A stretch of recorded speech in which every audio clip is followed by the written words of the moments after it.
Hi. You are so blessed for joining in today for this reading. We are at Genesis chapter 37. Now Jacob dwelt in the land where his father was a stranger in the land of Canaan. This is the genealogy of Jacob. Joseph, being 17 years old, was feeding the flock with his brothers, and the boy was with the sons of Bilhah and the sons of Zilpah, his father's wives. And Joseph brought a bad report of them to his father. Now Israel loved Joseph more than all his children, because he was the son of his old age, and he made him a tunic of many colors. But when his brothers saw that their father loved him more than all his brothers, they hated him and could not speak peaceably to him. Now Joseph dreamt a dream, and he told it to his brothers, and they hated him even more. And he said to them, "Please hear this dream which I have dreamt. There we were binding sheaves in the field. Then behold, my sheaf arose and also stood upright. And indeed your sheaves stood all around and bowed down to my sheaf." And his brothers said to him, "Shall you indeed reign over us? Or shall you indeed have dominion over us?" So they hated him even more for his dreams and for his words. Then he dreamt still another dream and told it to his brothers and said, "Look, I have dreamt another dream. And this time the sun, the moon, and the 11 stars bowed down to me." So he told it to his father and his brothers, and his father rebuked him and said to him, "What is this dream that you have dreamt? Shall your mother and I and your brothers indeed come to bow down to the earth before you?" And his brothers envied him, but his father kept the matter in mind.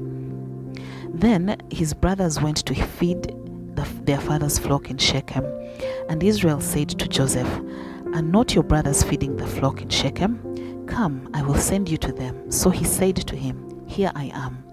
Then he said to him, "Please go and see if it is well with your brothers and well with the flocks, and bring back word to me." So he sent him out of the valley of Hebron, and he went to Shechem. Now a certain man found him, and there he was wandering in the field. And the man asked him, saying, "What are you seeking?" So he said, "I am seeking my brothers. Please tell me where they are feeding their flocks." And the man said, "They have departed from here, for I heard them say, 'Let us go to Dothan.'" So Joseph went after his brothers and found them in Dothan. Now when they saw him afar off, even before he came near them, they conspired against him to kill him. Then they said to one another, "Look, this dreamer is coming. Come therefore, let us now kill him and cast him into some pit, and we shall say, 'Some wild beast has devoured him.' We shall see what will become of his dreams." But Reuben heard it, and he delivered him out of their hands and said, "Let us not kill him." And Reuben said to them, "Shed no blood, but cast him into this pit which is in the wilderness, and do not lay a hand on him, that he might deliver him out of their hands and bring him back to his father."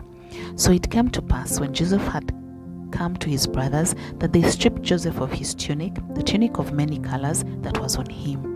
Then they took him and cast him into a pit, and the pit was empty. There was no water in it. And they sat down to eat a meal. Then they lifted their eyes and looked, and there was a company of Ishmaelites coming from Gilead with their camels, bearing spices, balm, and myrrh on their way to carry them down to Egypt. So Judah said to his brothers, "What profit is there if we kill our brother and conceal his blood? Come and let us sell him to the Ishmaelites, and let not our hands be upon him, for he is our brother and our flesh." And his brothers listened. Then Midianite traders passed by, so the brothers pulled Joseph up and lifted him out of the pit and sold him to the Ishmaelites for 20 shekels of silver. And they took Joseph to Egypt. Then Reuben returned to the pit, and indeed Joseph was not in the pit, and he tore his clothes. And he returned to his brothers and said, "The boy is no more, and I, where shall I go?" So they took Joseph's tunic, killed a kid of the goats, and dipped the tunic in the blood. Then they sent the tunic of many colors, and they brought it to their father and said, "We have found this. Do you know whether it is your son's tunic or not?" And he recognized it and said, "It is my son's tunic. A wild beast has devoured him. Without doubt, Joseph is torn to pieces." Then Jacob tore his clothes, put sackcloth on his waist, and mourned for his son many days. And all his sons and all his daughters arose to comfort him, but he refused to be comforted, and he said, For I shall go down into the grave to my son in mourning. Thus his father wept for him. Now the Midianites had sold him in Egypt to Potiphar, an officer of Pharaoh and captain of the guard. Genesis chapter 38. And it came to pass at that time that Judah departed from his brothers and visited a certain Adulamite whose name was Hira. And Judah saw there a daughter of a certain Canaanite whose name was Shua, and he married her and went into her. So she conceived and bore a son, and he called his name Er. She conceived again and bore a son, and she called his name Onan. And she conceived yet again and bore a son, and called his name Shelah. He was a Chezib when she bore him. Then Judah took a wife from Er, his firstborn, and her name was Tamar. But Er, Judah's firstborn, was wicked in the sight of the Lord, and the Lord killed him. And Judah said to Onan, Go in to your brother's wife and marry her, and raise up an heir to your brother. But Onan knew that the heir would not be his, and it came to pass when he went into his brother's wife that he emitted on the ground, lest he should give an heir to his brother. And the thing which he did displeased the Lord, therefore he killed him also. Then Judah said to Tamar his daughter-in-law, Remain a widow in your father's house till my son Shelah is grown. For he said, Lest he also die as his brothers did. And Tamar went and dwelt in her father's house. Now in the process of time, the daughter of Shua, Judah's wife, died, and Judah was comforted and went up to his sheep shearers at Timnah, and he and his friend Hira the Adulamite. And it was also told Tamar, saying, Look, your father-in-law is going up to Timnah to shear his sheep. So she took off her widow's garments, covered herself with a veil, and wrapped herself, and sat in an open place which was on the way to Timnah, for she saw that Shelah was grown, and she was not given to him as a wife. When Judah saw her, he thought she was a prostitute because she had covered her face. Then he turned to her by the way and said, Please let me come into you, for he did not know that she was his daughter-in-law.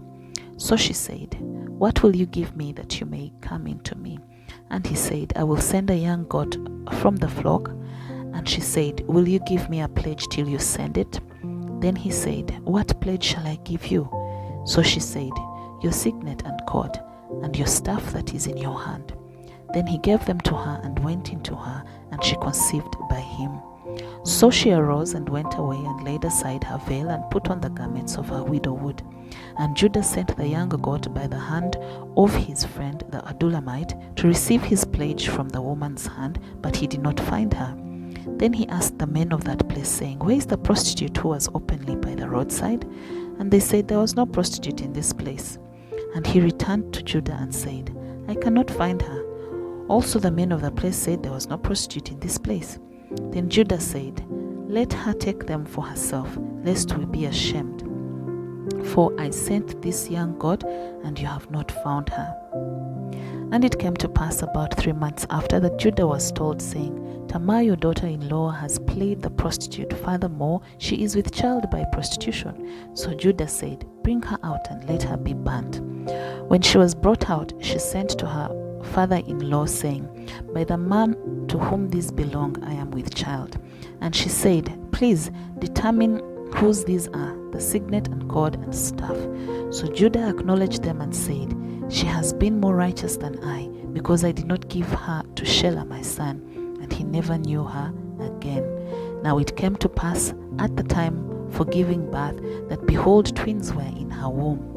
And so it was, when she was giving birth, that the one put out his hand, and the midwife took a scarlet thread and bound it on his hand, saying, This one came out first. Then it happened, as he drew back his hand, that his brother came out unexpectedly. And she said, How did you break through? This breach be upon you. Therefore his name was called Perez. Afterwards his brother came out, who had the scarlet thread on his hand, and his name was called Zerah. We have come to the end of today's reading. Thank you so much for being here. God bless you for taking the time to get into his word. As always, please like, share, comment, and subscribe. Let these videos go around so that one more person can join in on this journey through the Bible. Till the next one, God bless you so much.